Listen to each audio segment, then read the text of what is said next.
ধন্যবাদ দিয়ে আমি ছোট করবো না, এইটা ভালোবাসা।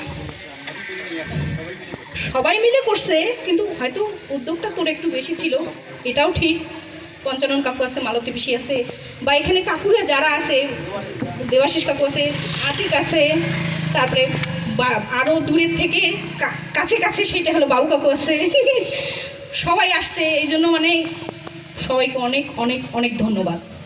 আর এইটুকু বলতে চাই পরিবারের পক্ষ থেকে যে হয়তো শিল্পী পরিবারে এই জন্যই আমাদের জন্ম হয়েছে একটু স্যাক্রিফাইস। আমরা ছোটোবেলা থেকে আমি যতদিন দেখছি আমাদের 3 ভাই বোনের পরীক্ষা, বিশেষ করে ইংরেজি আর ম্যাথামেটিক্স, তার মানে বাবুর গানের শিল্পী আগের দিন থাকবেই।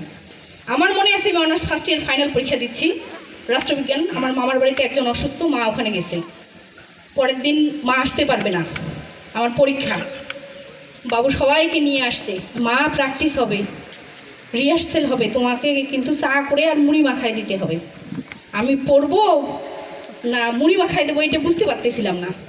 তারপরে চিন্তা করলাম যে না, এটা হলো স্যাক্রিফাইস। আমি এই এতদিন যা পড়ছি, ক্লাসে ফারুক ভাই, আব্দুল খালেক ফারুক ভাই আজকে ভাই নাই, আমি খুব মানে ওইটা অনুভব করতেছি যে ফারুক ভাই কেন নাই, এসেই জিজ্ঞেস করছি যে ফারুক ভাই ক্লাসে যখন বলতো, ফারুক ভাইয়ের মুখের বলা আর আমার খাতায় লেখা ওইগুলো মনে করতাম। আতিক আর আমি একসঙ্গে পড়তাম, আতিক মাঝে মাঝে কইতো যে খালা তুমি কেমন করি পান।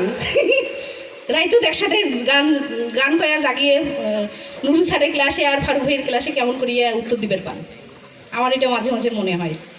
যদিও আমি হয়তো আমার বড় ভাই কৃষি অফিসে আছে, আমার বড় বোন প্রাইমারিতে আছে, দুর্ভাগ্যবশত বলবো আমি কোনো সরকারি চাকুরিতে নাই, কিন্তু হ্যাঁ আমি সংসার ধর্ম করতেছি, এটাও ঠিক। আপনাদের আশীর্বাদে হয়তো কিভাবে পারতেছি তা জানি না, কিন্তু করতেছি। আর ওই